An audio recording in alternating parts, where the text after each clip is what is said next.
lalo-lalo na po yung PIAS IT 2.1. Thank you po sa panonood ng videos namin. And yeah, ayun lang po. So, good day everyone. Welcome to our system project.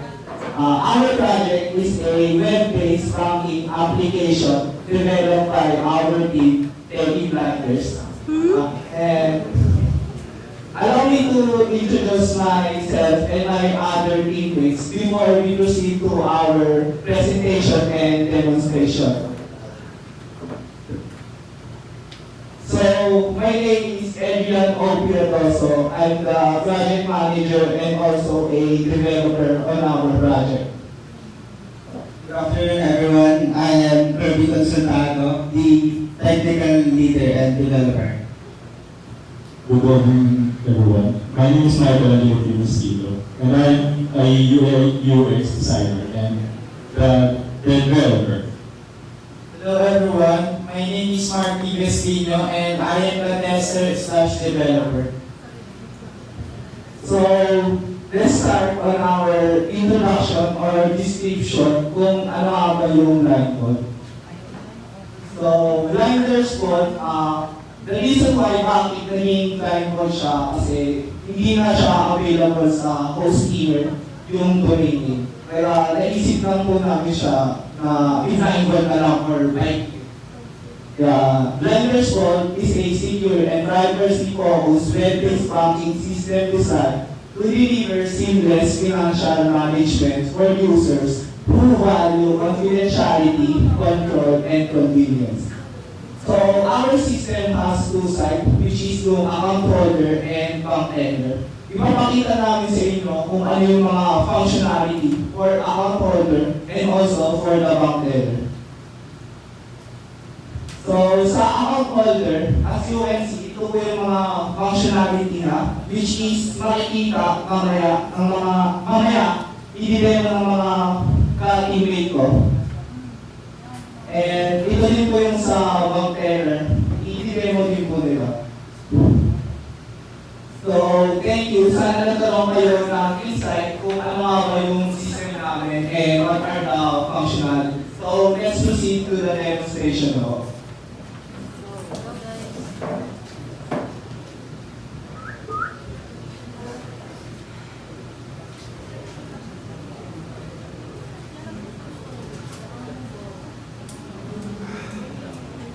So, feel free to interact with our website. Welcome to Blinders Code, and you can visit it blindfold.site. So, bank smarter, live better. Experience seamless, secure digital banking design to simplify your life. So, our navigation, we have contact us, about us, log in, and let's start it. So, but before we start, we should create the account first.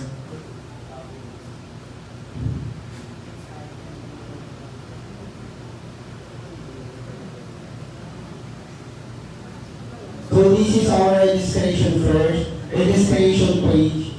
We're asking you to enter your first name, last name, middle name, valid phone number, valid email, password, and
Also, we have a recaptcha to make sure that we are not a robot.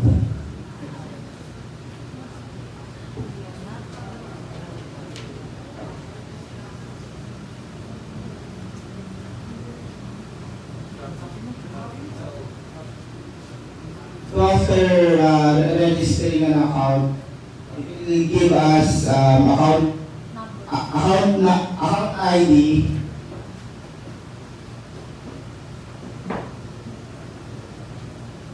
So login the credentials for login page, the CAPTCHA, and then login.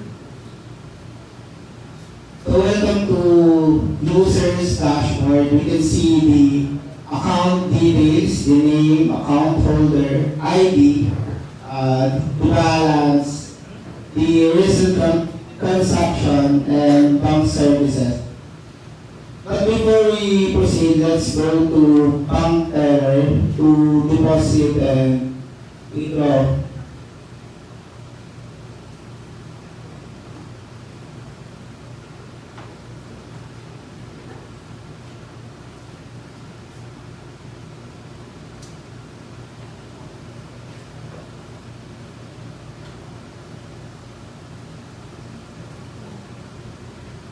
This is our teller login page.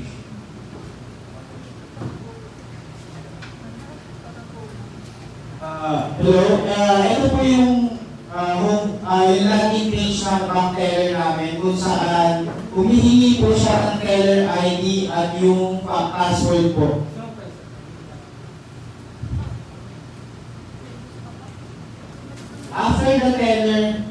After makalagin po ng teller, makikita niyo po dito yung homepage ng teller kung saan pwede siya mag-deposit, withdraw, at yung account management po na nakapaloob yung search, edit, and yung close account. Simulan po natin muna sa deposit kung saan yung ginawang account ng classmate ko po, yung bagong create na account holder, isilagay po natin ang laman.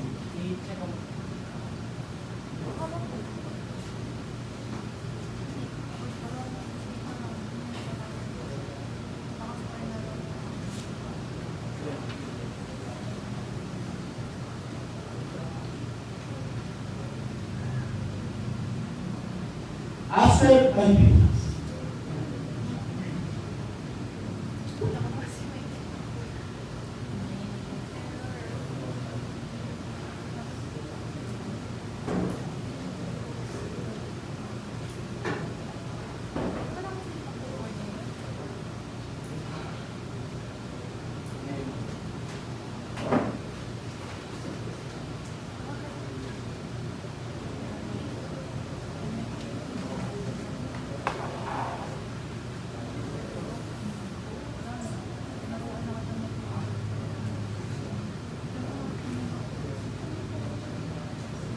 ayun, nagkakailang po siya ng live pero gumagana po yung account holder ID ngayon po. After po maklik yung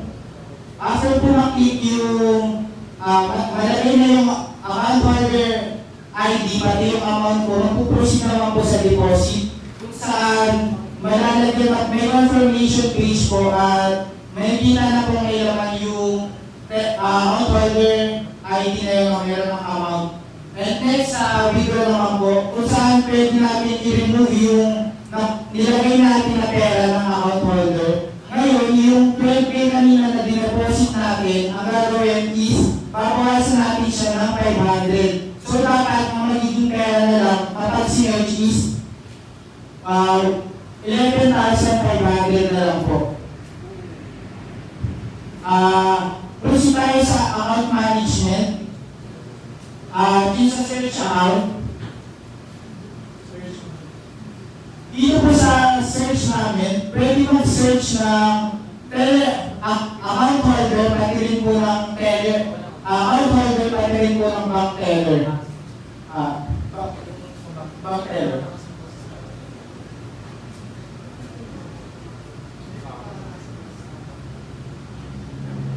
Sa pag-search po ng account holder, mag-display po dito yung bank account niya, pati yung account holder details, kung saan makikita yung amount na meron siya, yung mga information, katulad na lang po ng yung status niya, if active pa yung account na yun.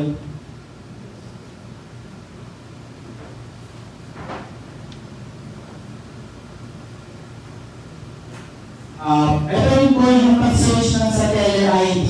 Ito po yung information na meron siya. Now, let's proceed po sa pag-edit. Pagdating po sa Teller ID, ang pwede nang gawin sa account holder is i-edit yung email at i-edit yung phone. Pwede siyang mamili if ang gusto niyang i-edit is yung email lang or yung phone. Pwede rin naman po both. Ngayon lang gawin natin, i-edit natin yung email.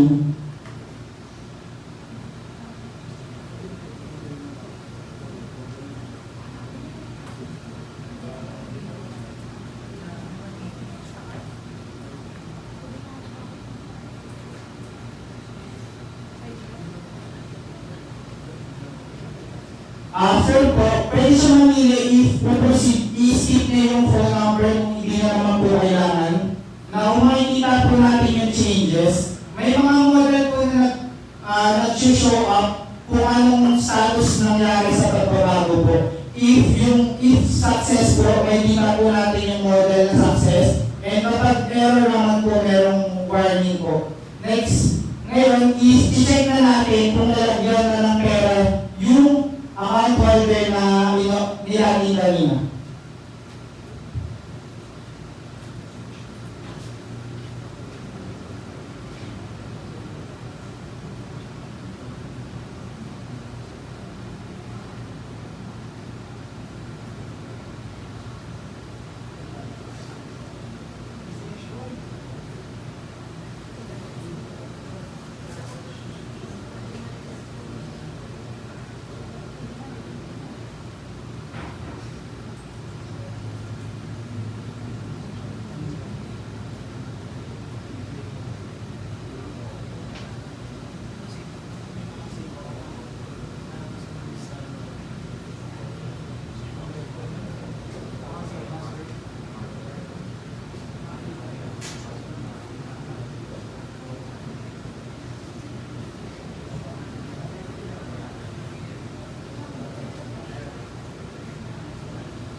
And so makikita na po natin sa dashboard ng user na nag-reflect yung account balance. So now, proceed na po tayo sa transfer fund internal where we can transfer money to other users inside our bank.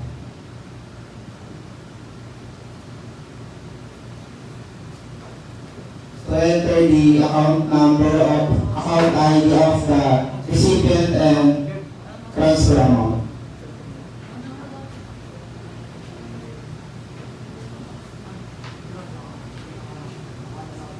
So this is the confirmation page that includes account holder ID.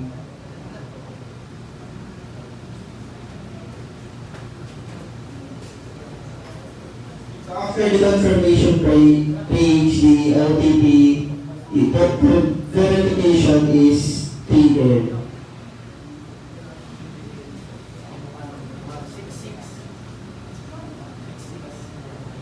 Which is like sent po siya sa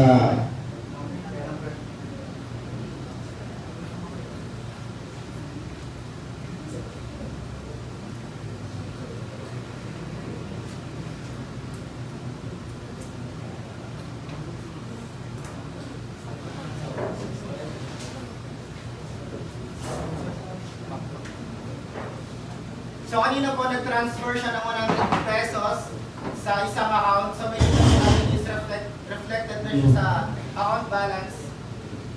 and na-minus na po yung transfer amount. So let's go naman po sa transfer fund external where we can transfer money to our partner banks. So enter the transfer amount.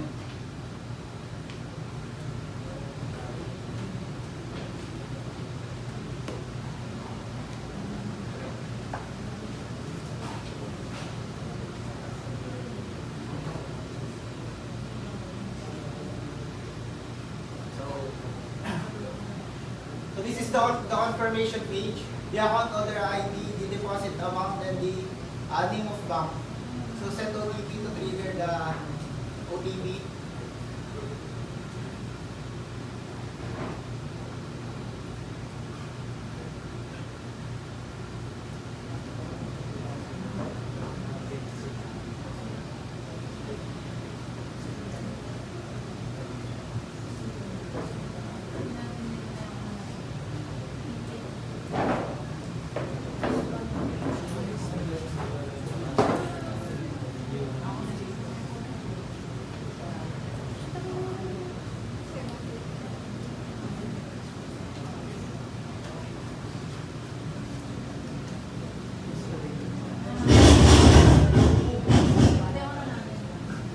So and take a look po sa transaction history.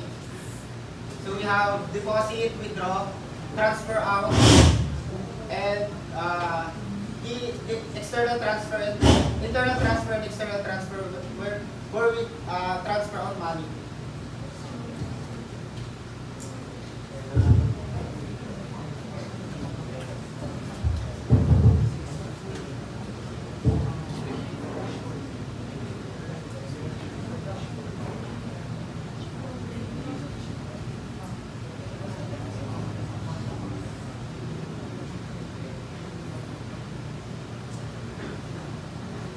So dito meron din po tayo contact us page or dito po tayo pwedeng makipag-communicate sa system namin.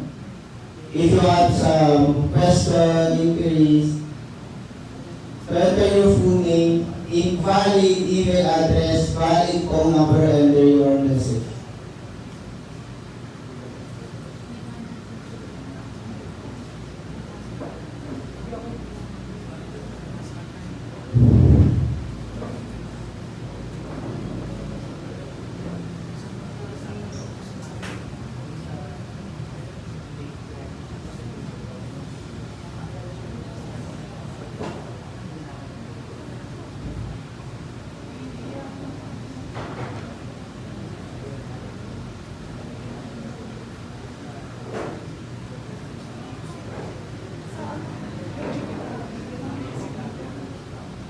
So kung may nakita niyo po kanina is nag-send kami ng message from the website and it should be received by our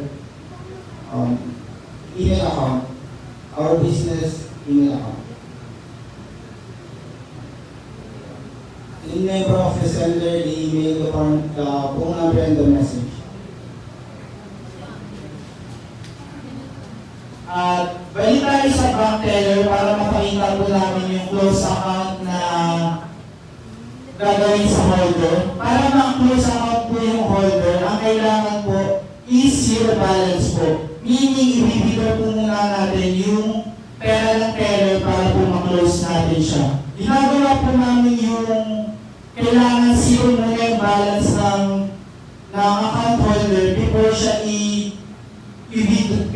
i-close para i-ensure na yung pera ng account holder is hindi po masasayang.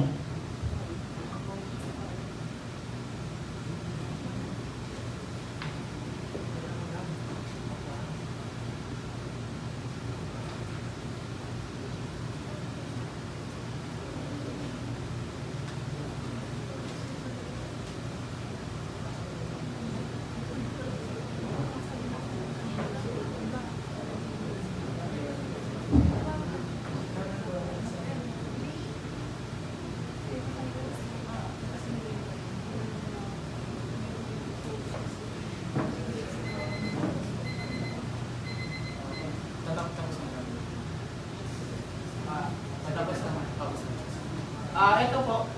Ito po, makikita natin. Ang gagawin po muna is kailangan zero balance yung account holder before siya i-close. Ngayon, yung pera na meron yung account holder is i-withdraw po muna natin.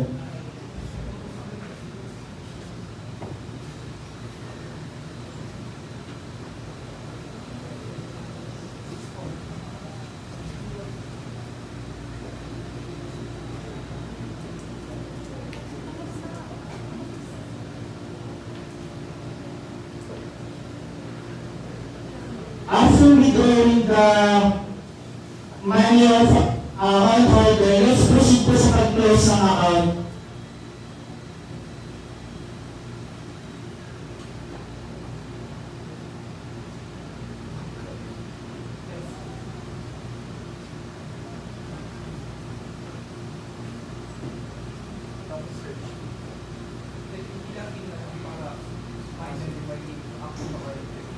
Kung ilalagin po natin yung account holder, lalabas po ng model na yung account holder po na yun is inactive na po or yung status niya po is naka-close na.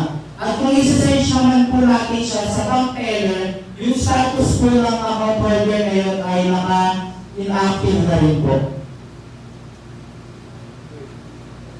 Ito po, maglalabas po yung model na yung account holder po na yun ay naka-close na.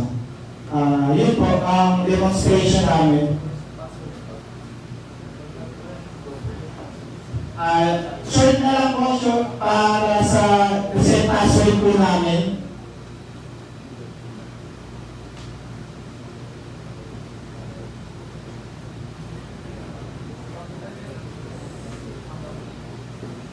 Sa pag-set po ng panibagong password, ang kailangan po is merong isang capital letter at meron din at higit po sa 6 na 6 characters po ang pwede ilagay.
No.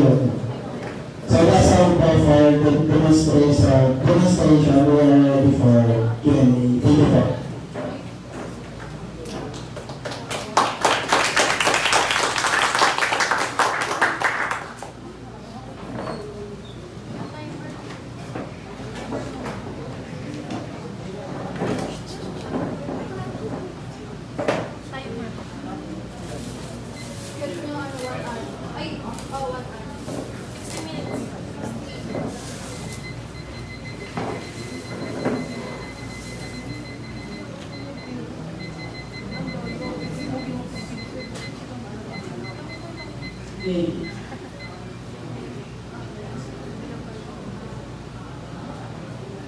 Yun, first of all, congratulations kasi hindi ka naman nakuha yung functionality ng bank. Tapos, as long pala, connected kayo sa ibang bank. Pwede bang pa-sample ng tema? Transfer kayo. Yung kailangan kasama itasin, merchant and integration.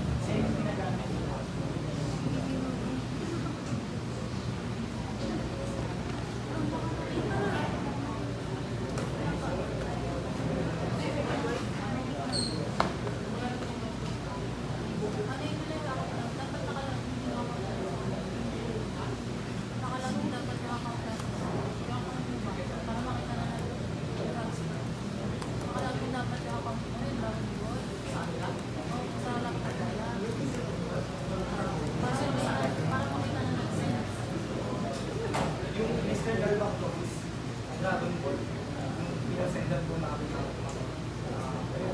tapos sa confirmation page po, makikita niyo po yung account holder ID, which is yung mag-receive ng pera. Then sa deposit amount naman po, then yung bangko na pag-sell.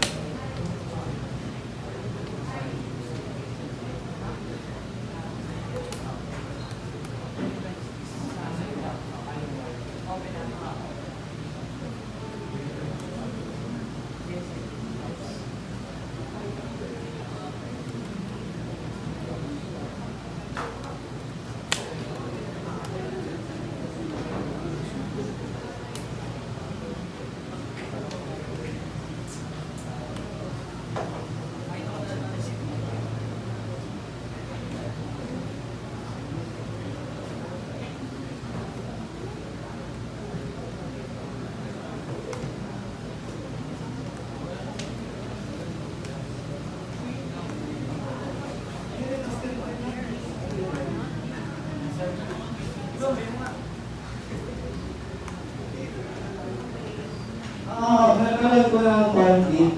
Yung ginamit ko na account, hindi ko siya registered yung number. Kumbaga, hindi namin makuha yung OTP. Maling account yun na lang. Kasi yung nakalate po kanina is na-close na yung account. Kanina, nilagay po sa akin. At yung account number na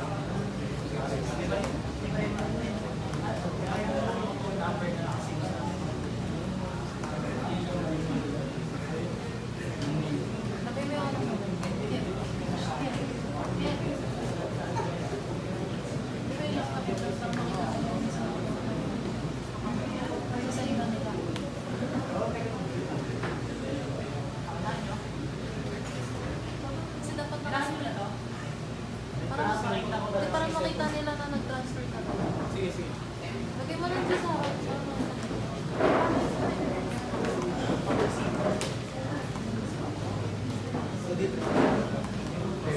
So dito po makikita po natin is nag-send na po yung external transfer namin sa Dragon Notices yung pagkabili namin.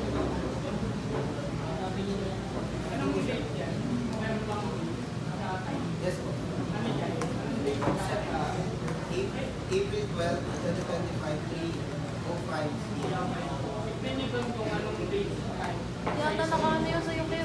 Naka-hard reload. Di ba updated din?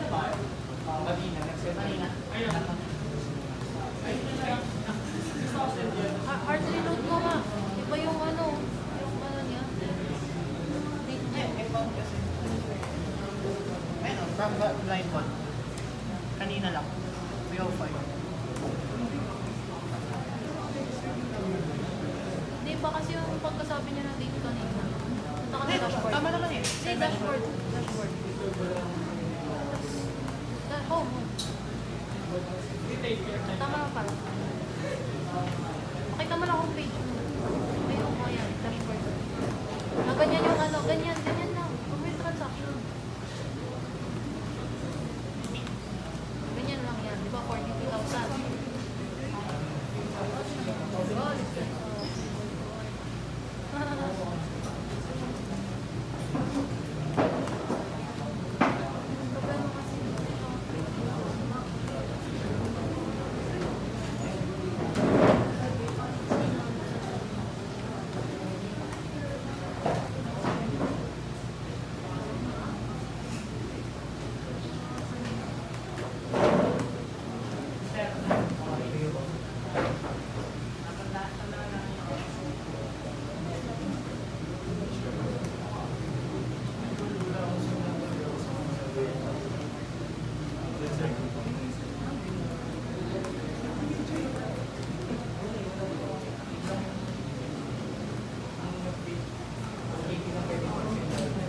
Ito ba? Sa ano?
Yan sa inyo po. Sa inyo. Maling lakas po. July 12, 3:22. Pero 7:22 a.m. yung 7:22 a.m. Dito, anong oras dito pumasok? So, 3:22:14. Dito yung tama. Tapos sa inyo, yung kaya explain niya nila. Kayo, alam niya na Yung time zone. yung sa hostinger po kasi, kumbaga naka-base may kayo kasi para sa akin. Janet. Officer ko.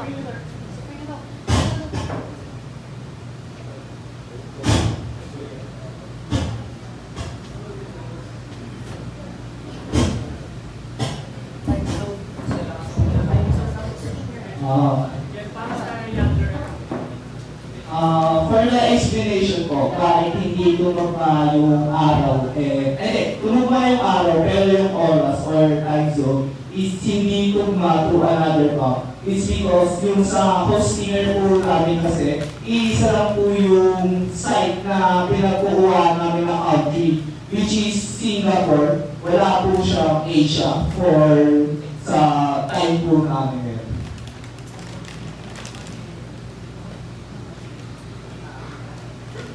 Ayan, so thank you for at least na-recognize nyo yung like bakit may gano'n na error. Kaya naman kami nag-demo kasi kanina napansin namin na mali yung time.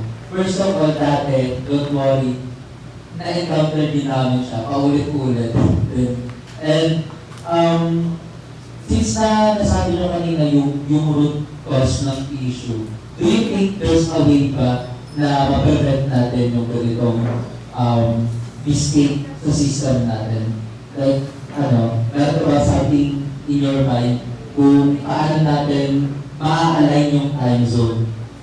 Kasi sabi nila na tama naman yung time zone. How do you think we can do that on our own para maging tama yung time zone?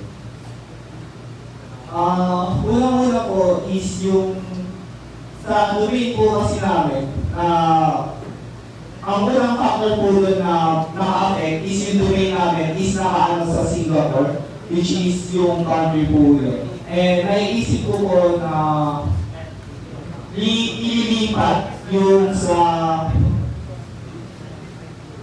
mag-a-adjust po kami dun sa back-end namin where pinifetch po yung API, yung transaction. But hindi ko pa po siya na-test or natatry. Ang aim ko pong idea doon is if possible po, ililipat po namin yung domain namin where it's located through Asia. Kasi po, ayun po yung same time zone in Philippines. Okay, thanks for that. So, actually, sa programming kasi, yung pag-handle ng date and time, and hindi lang sa group nyo, sa lahat din ng group and mga students na nakikinig, sa programming, yung pag-handle ng date and time sa program natin, yung isa sa pinakamalaking kumbaga sakit sa ulo. Like, the more na nagkaroon kayo ng experience in dealing with date and time, doon nyo ma-realize na isa siya talaga sa mga pinaka-pesky na bugs. Na kapag hindi na mag-iingat talagang nangyayari siya. So, in your case, kasi kami nung gumawa din kami ng ganitong application, Hostinger din yung gamit namin. And while yung sinasabi mo, pwede naman siyang gumana. But I can think of two ways kung paano talaga siya gawin. First, pero may isa lang akong parang recommended kung paano siya gawin. So first of all, kasi di ba nakita nyo yung lumabas that day, kinukuha niya lang sa database, yun di ba? So yung database kasi, UTC based siya. So I think familiar naman kayo sa kung ano yung UTC, Universal Time, di ba? And then, may ibang kaso, yun yung time zones.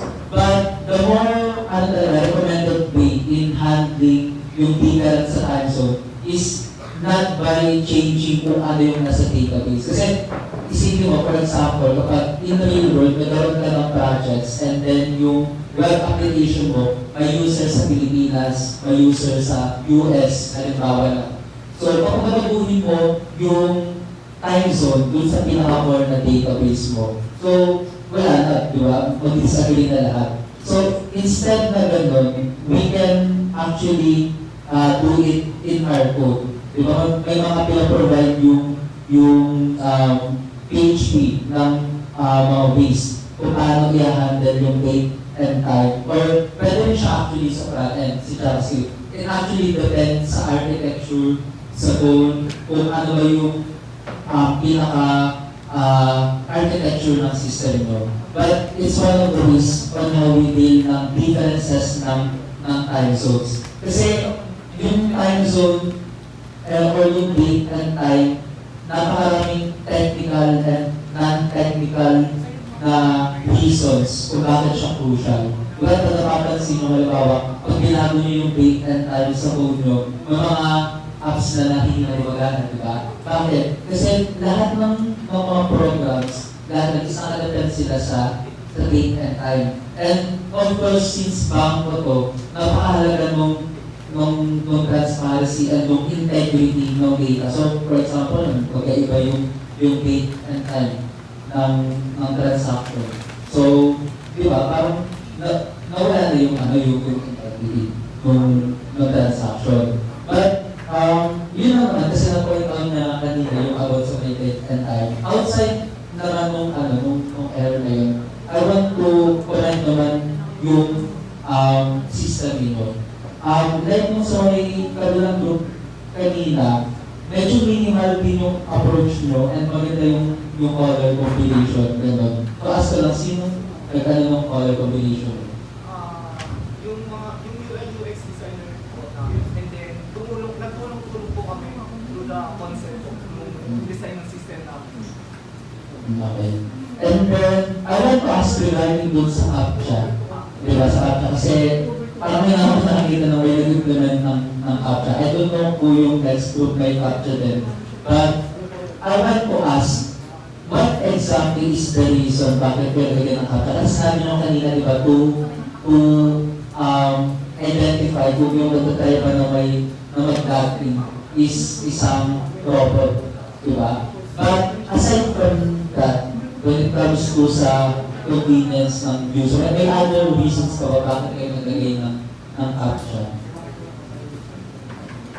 Yung pinaka-reason po namin kung bakit kami nag-add ng CAPTCHA, due to the experience of another group, where yung isang group is na-DDoS and nag-isip po ako ng paraan kung how we lessen the DDoS attack. So, isa po yung pag-implement ng CAPTCHA.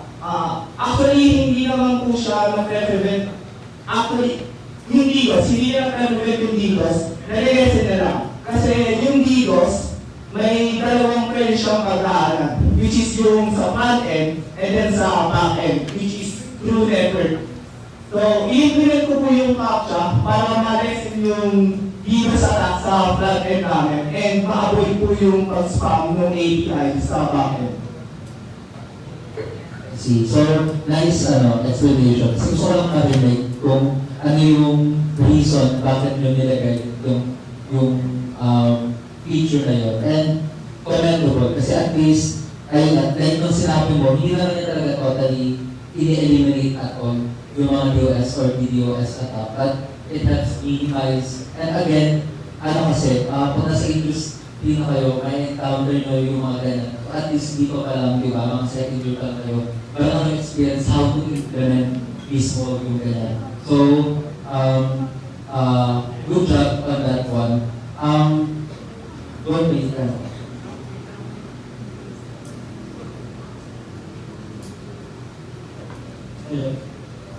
Hello. Kanina pala, nung nag-register kayo, nabanggit nyo merong parang possible na characters dun sa password. Pwede patingin nun. Try nyo mag-register. Tapos try nyo mag-input ng invalid na password. Mag-register po. Ako. Yes.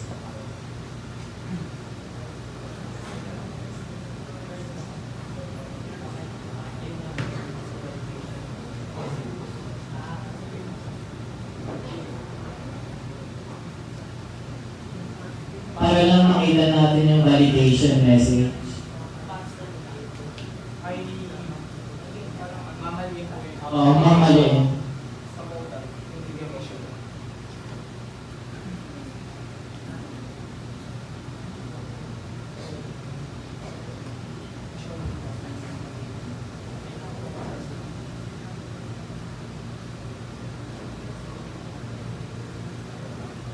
Try mo nga i-match. Pero ano, ibahin mo lang yung parang character. Ay wait, ano ba yung mga required na characters din? It's either capital po or number or lowercase. Pero po dun sa reset password namin, ang required na password is 1 capital and also dapat mag-detect siya to 8 characters. Ay wait, hindi siya same. Hindi ba siya same? Hindi po siya safe dun sa register. Kaya yung mga puro letters lang sa password. Puro letters.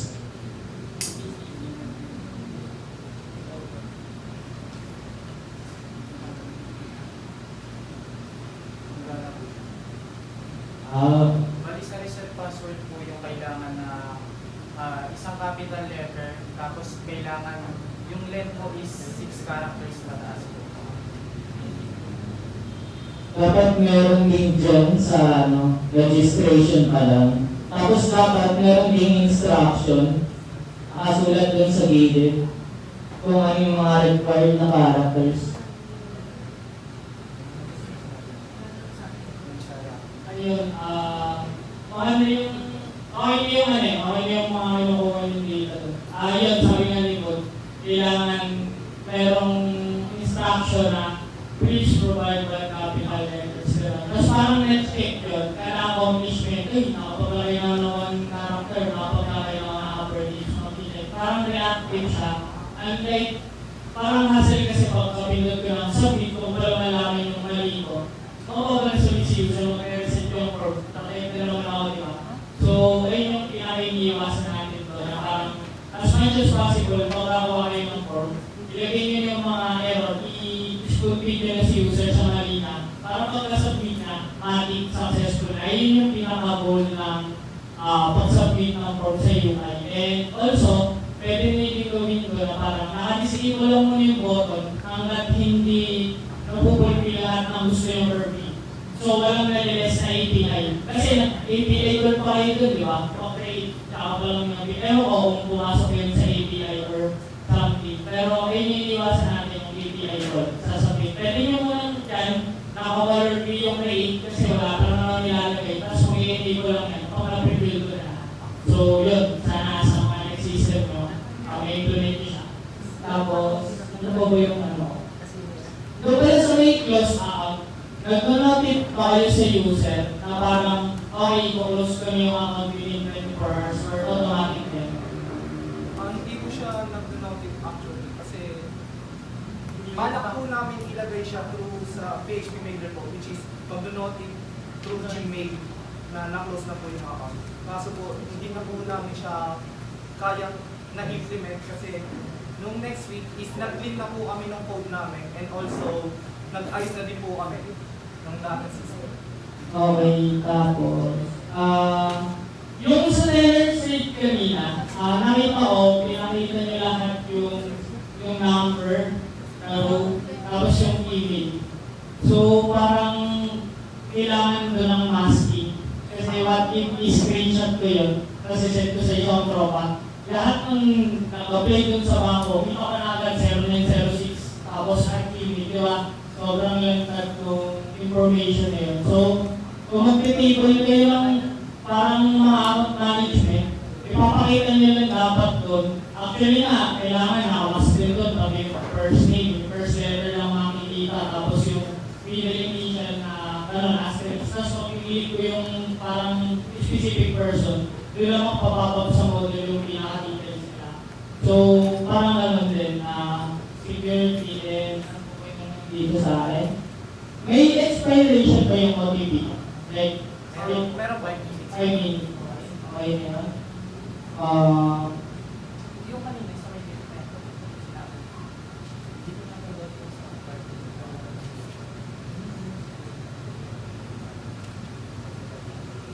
Ayun, Yung sa indicator niya. Ayun, yun since sinabi nyo, sabihin ko na parang since sinabi nyo na 5 minutes na expire, that i-prompt nyo rin doon na use this code and after 5 minutes maniligo siya. Meron po meron sa resend po. Pag na ni-resend yung OTP, may lalabas po doon na pop-up modal where nakalabas po doon is yung expiration date ng OTP. so sa unang try ko, wala akong Wala po, nakita. pero sa resend po. Dapat meron din akong makakita doon. Sige, sige. Kasama na rin po yung sa message ng semaphore na nakalagay na include na pwede mga 5 minutes na po yung validation ng Okay. Ano po? Buti sinabi. Message po. Ayun, meron. Ayun. So, ano ba? Technical. Sige, active mo yung get started ulit. Sa dalaw-dalaw ko din sa contact about na. Sige, pindot-pindot din. Ayan, kung mapapansin nyo, parang nagwi-wait si user ng response dun sa may taas. I mean, di ko sure kung mapakal yung net. Parang pwede minsan pag lilipad ko yung page, may spinner, may indicator, maglo-load, magtutraw kayo ng spinner para hindi siya nag-wait. Kasi si user, yung isipin niya na lang na parang kailangan niya lagi makakuha ng feedback sa kinilip niya. Ganun. Di ba mas maganda na parang, mag-hintay mo na kasi nag-load na pala. So parang hindi siya kulunod. Although merong spinner sa taas ng edge, pero isa yun sa category ng front-end. Yun, minor lang naman itong mga sinasabi ko eh. Doon sa may masking ng account number, pag pinilip ko ba yun ma-advance? Yun, kailangan pag pinilip ko din yun, ma-advance. Yun lang yun naman sa akin. Overall, kaya, ayun, sabi nga na yung minimalist tapos yung completeness. Yeah, okay na. Pwede nga nyo, incorrected. Sa user. Pang user.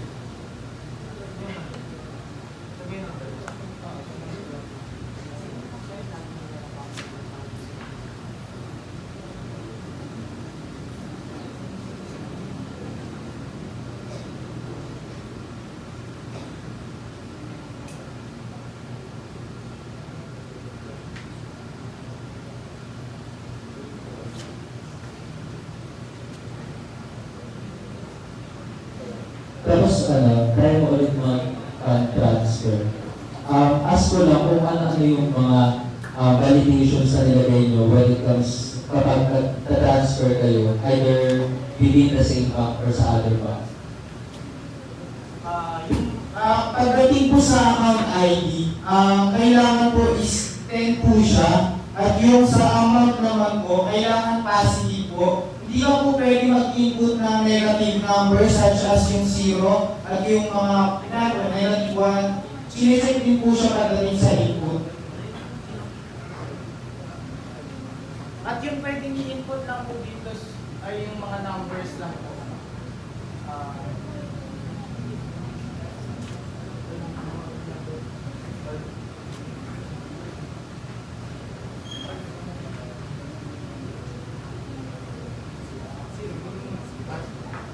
Ito po, 0. Kailangan po positive number po yung lumabas. At kapag kulang naman po yung account ID na in-input, kailangan po is 10 po. Kapag nag-exceed naman po sa amount balance, maglalabas po ng model po na sumobra po.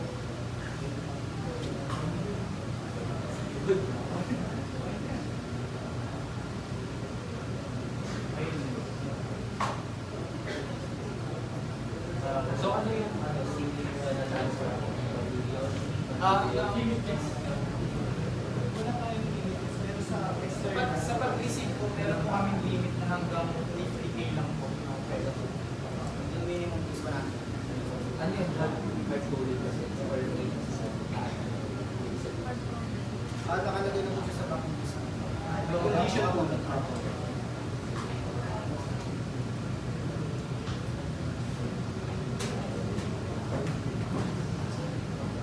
And then sabi ni Adrian, yung ano ba, yung kapag monetary value na dapat, halimbawa kung sa Pilipinas yung saturation. Kasi totoo talaga yun, na maraming mga hirap bumasa kapag, alam mo yun, na walang proper separator yung mga digits. So ayun, like nung pinomen na kanina sa ibang group, yung sa isa ata, kapag nag-transfer fund ko.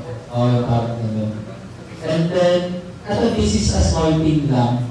Pero gusto kong i-comment yung about sa input type nyo. Sige, balik na lang ito. Ayan. So, click mo yung account ID. Ayan, account ID. Ayan, yan. Tapos click mo lang yung transfer amount. Tapos click mo lang. Ayan. Pag-click mo. So, napapansin nyo dun sa gilid, may lumalabas na araw na icon. Again, I ask, sinong pwede ma-explain bakit may ganyan?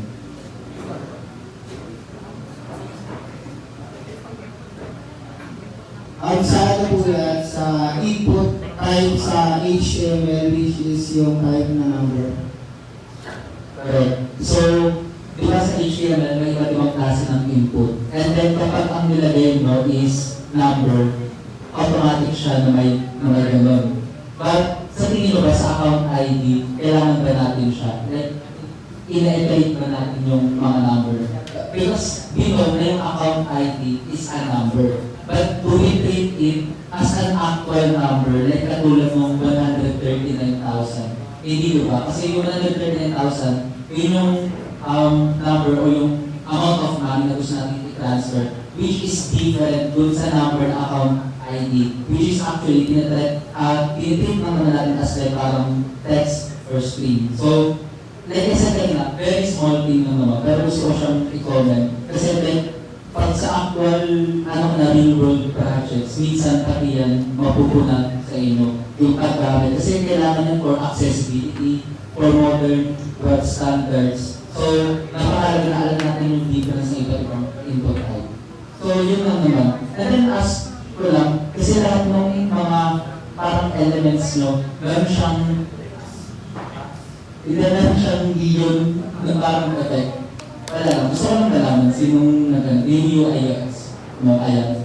Ano yan, parang naisip mo lang na cool design. At team na talaga yun na parang neo-friendly. Big blinders mo, kumbaga parang formal siya. And then, yung neon po, nag-indicate po siya as a text sabi. Okay. At least may philosophical background ka lang, hindi rin dyan kayo. So, it's nice. And then, ano na lang, balik ko ulit dun sa may homepage. Sa homepage, sa landing, gagawin ka. Ayan. Sa pinaka-landing, ayan. Ayan. Kanina, nung nag-login kayo, kahit nung first time na bumasa ng page, napansin ko na parang medyo makakawin mag-load yung images. Which is kapag naka-comment siya, hindi pa siya nakaka-share, di ba? Expected naman natin yun. But, pwede kayong sa susunod mong explore ng base kung paano ma-reduce yung amount na yun. Kasi, napakaraming ways para hindi na need na mag-load ng medyo ilang seconds yung images. So, in the real world, maraming mga CDN, gano'n. But obviously, hindi naman dito yung kailangan subject na to. Pwede nyo siyang i-refresh sa HTML na maraming ways para ma-reduce yung load time when it comes to images. Kasi diba, kayo kapag bibisita kayo ng images, tapos parang sa unang load, ang tagal na doon ng images, parang gusto mo nang i-close. Diba? Parang gano'n. So, isa lang sa mga improvements na you can do sa UI. But overall, nakita naman namin na kompleto yung functionality na kapag login, register kayo, kapag transfer, nagayit pa kayo ng CAPTCHA which is good for exploration. So, yung next na lang namin na i-assess is yung individual assessment. So, katulad ng kanina, may tanong ka doon siguro. Ayan, hello. Pwede nyo na, i-open yung DevTools sa Inspect. Tapos, i-open yung mobile view. Okay na ako. Click mo yung sa dimensions, responsive. Ayun. Nakaka-burger po yung application. Pwede mo piliin yung ano, sa cellphone na dimensions. Kahit saan. Ayan. Pwede mo nga mag-login.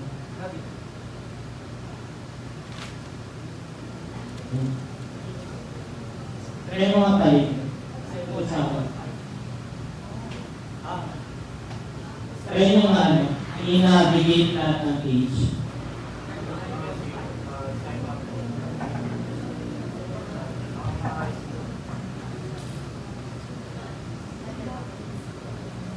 Try mo lagi.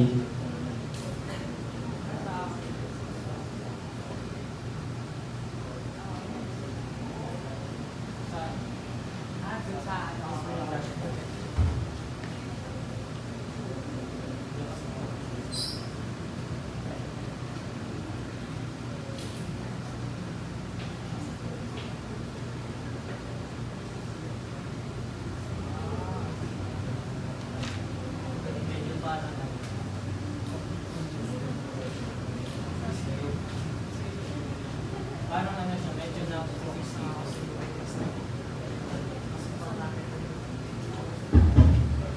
Ayun, ayun. Then, parang ano, lagyan nyo sa ano ng mas malaking dot. Padding. Ayun.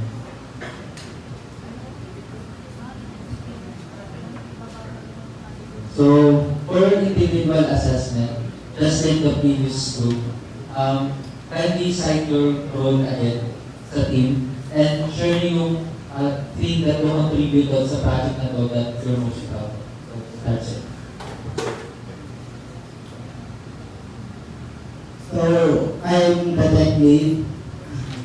Siguro po dun sa overall structure ng system, especially sa back-end, where yung collaboration po namin and ng other group is I think that's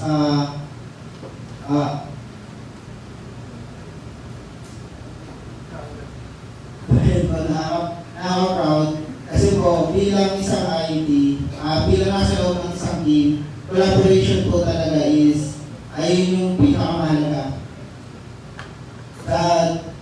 Especially po dun sa doing the external, doon po kami nagkaroon ng mas maraming meetings and interactions to other groups to finish the functionality.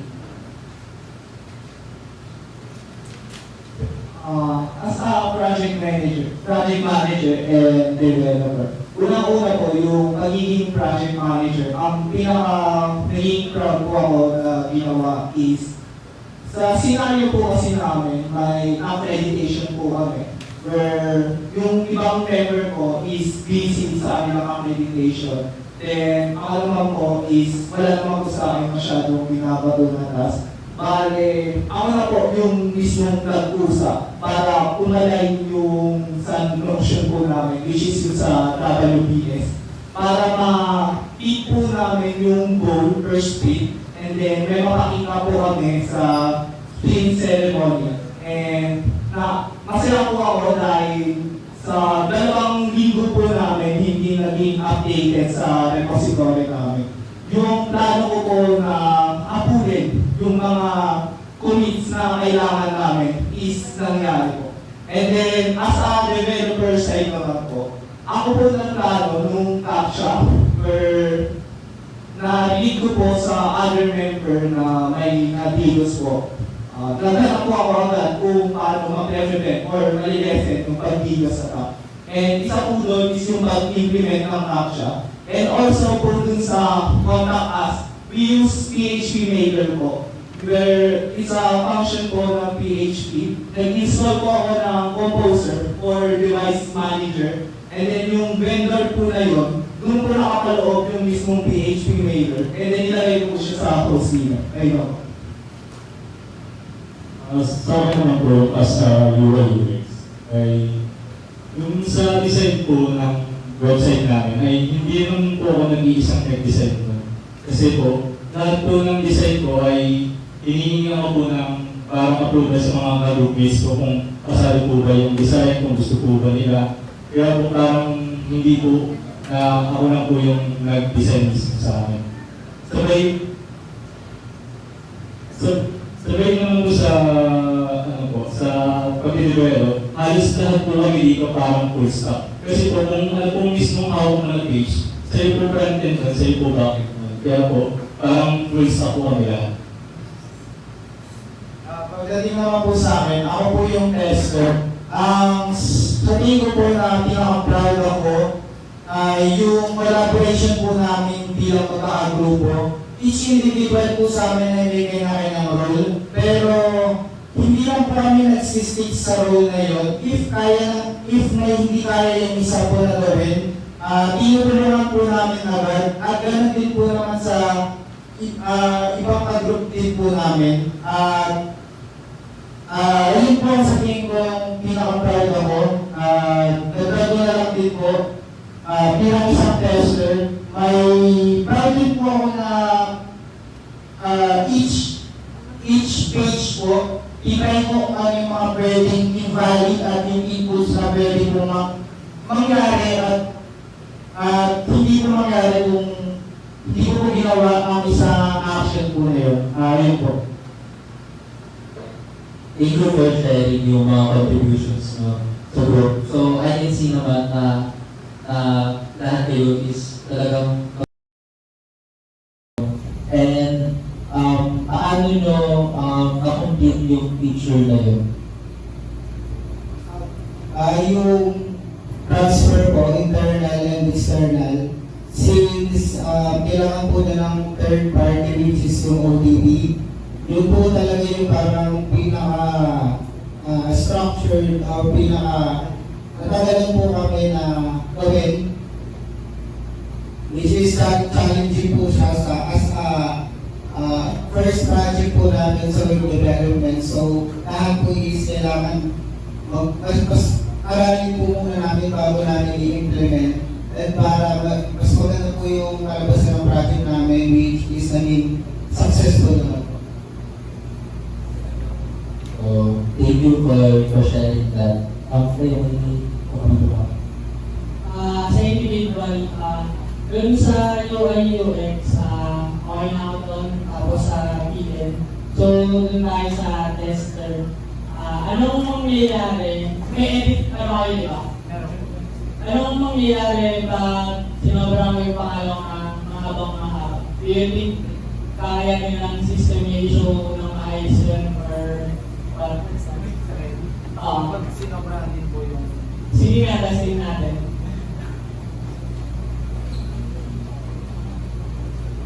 sama ng desktop.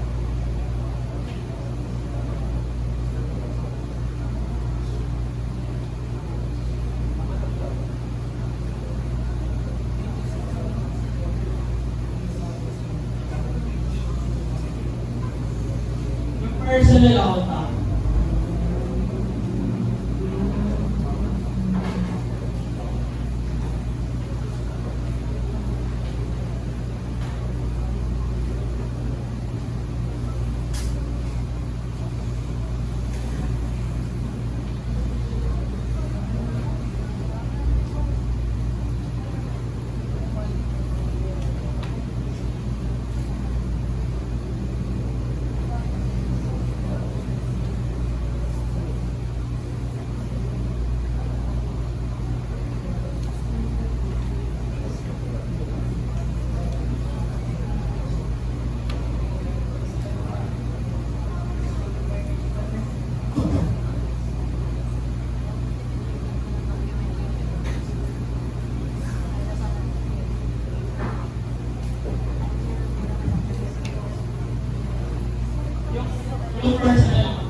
Yung personal account. Bakit halimbawa ako, palit lang ang sarili kong kaan. Yung account ko lang. Doon tayo sa teller ni Eric. Sa teller po. At sige pa yun.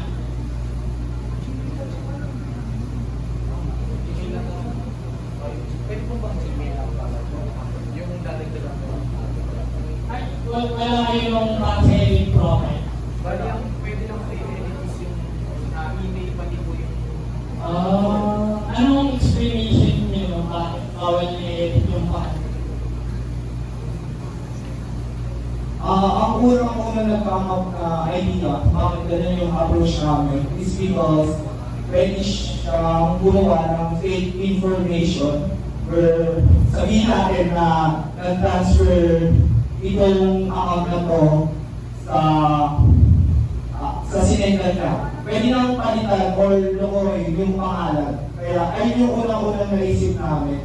And then, doon naman ko sa Gmail or number, bakit ayun na yung kailangan namin palitan? Is because ayun lang po yung may functionality. Like for example po sa Gmail, doon po nakakonect yung contact us, while naman po dun sa number, doon po pumapasok yung OTP. Kaya po ayun ako siya. Sige, lapin mo ano.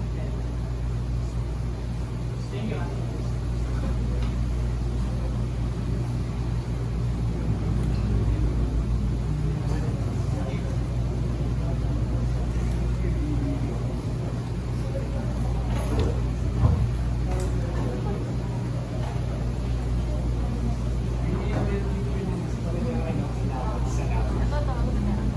Tapos dun sa FML,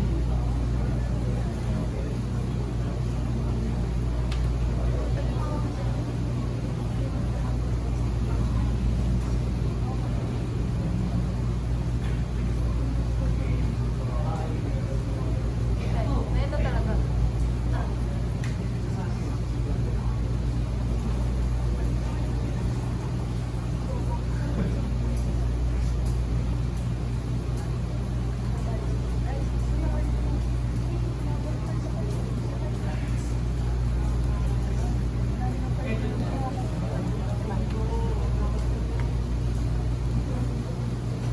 yeah, dito.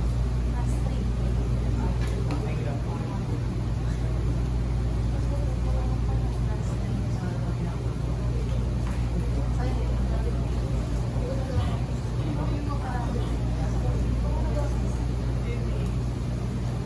Try mo ma-edit. Tapos, mahabang ni... Sige, tantarin mo na A. Tapos nakita at image. Sige pa. Sige, image natin. Sige pa, sarap mo pa yung A mo. May validation kayo yan. Sige nga, update yung A. Sige mo lang. Sige natin. Sige, okay. Yun, pag QA, syempre, no?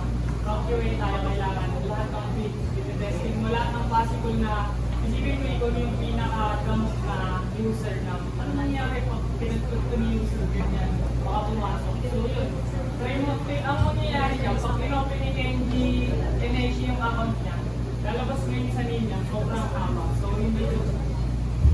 So, ayun. Pag in-open ni NGNH yung account niya, dun sa menu, sa dashboard, hindi ko alam kung paano i-account yung dashboard niya, sobrang habang email. Diba, imagine nyo na lang kung paano yun. So, pag gano'n, pwede yung maglagay kayo ng tatlong na, yung na, yung parang pag hindi ko yun na, kung mag-show. Pero dapat, hindi nyo i-alam yung sobrang habang character. So, yan kasi sirayan niyo yung ano, diba? Yung color. Eh, hindi lang naman sa tester for me. Eh, yun, kaya okay na. Pwede Pabalik. Sa edit model. Pwede nyo nga i-edit yung email, pero huwag nyo lagyan ng @gmail.com. Lalabas po siya. Tapos mag-edit din po. Kailangan Ayun. Ayun nga, try nyo i-change. Open nyo yung Inkscape. Ay, open nyo yung DevTools. Yan. Tapos try nyo i-edit yung email. Edit na lang mismo dyan sa UI mo. Ay sige, click mo muna yung network dun sa DevTools. Ayan, tapos try mo i-edit yung email. Kahit ano naman, wala pong gamitin. Hindi, meron. I-edit natin dun sa network.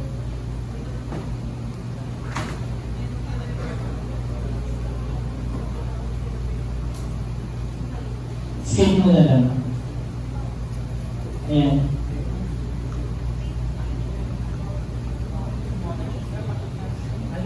Pwede pa tingin ng error.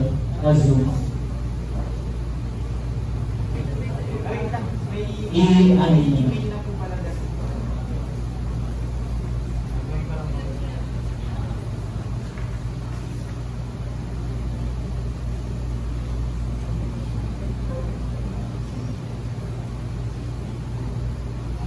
Pwede mo yung open. Ayan, okay. Yung sa taas, yung pangalawang record, ayan. Click mo yung payload. Ayan. Right click mo nga yung second kanina. Yung second dun sa name. Ayan, right click mo. Yung sa second set. Ayan, right click mo. Hindi, yung mismong view na naka-highlight. Ayan, right click. Click mo yung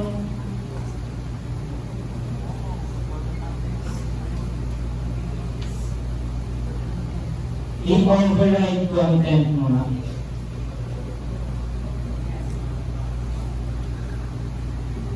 Pwede mo yan, i-expand. Hindi. Yung sa mismo yan. Right click mo. Tapos i-override.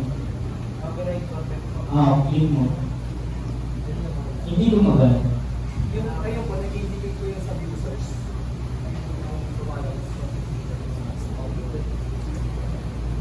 Sa Firefox lang talaga pwede. Meron kayong Postman. Try nyo ba? Ay, wait. Ay, meron pala yung session, no? Ay, sige, wag na. Okay. Okay na dun sa may na lang. Tapos, okay na. So, last na lang kasi nakita lang nila yung board. Kaya na lang nagka-error, di ba may lumabas na back-end error. So, dati, hindi namin yun. Pero, yun, very bad practice yun. Pinapakita natin sa user yung mismong error sa back-end. Kasi nakikita pati yung mismong data yung mga ID. So, something to keep in mind sa susunod. Pero yun, more on sa whole architecture na kasi yun. So, ayun, since magandang out na rin tayo, again, we, mga panelists, want to congratulate you sa isang functional and complete na system. And yun yung moments namin, moments sa mga improvement na natin yun. Hindi naman ganyan talaga critical yung mga error. Puro mga improvements na talaga siya. Para sa next na web application nyo is mas gumanda pa iba at mas mag-improve. So, congratulations guys. And you deserve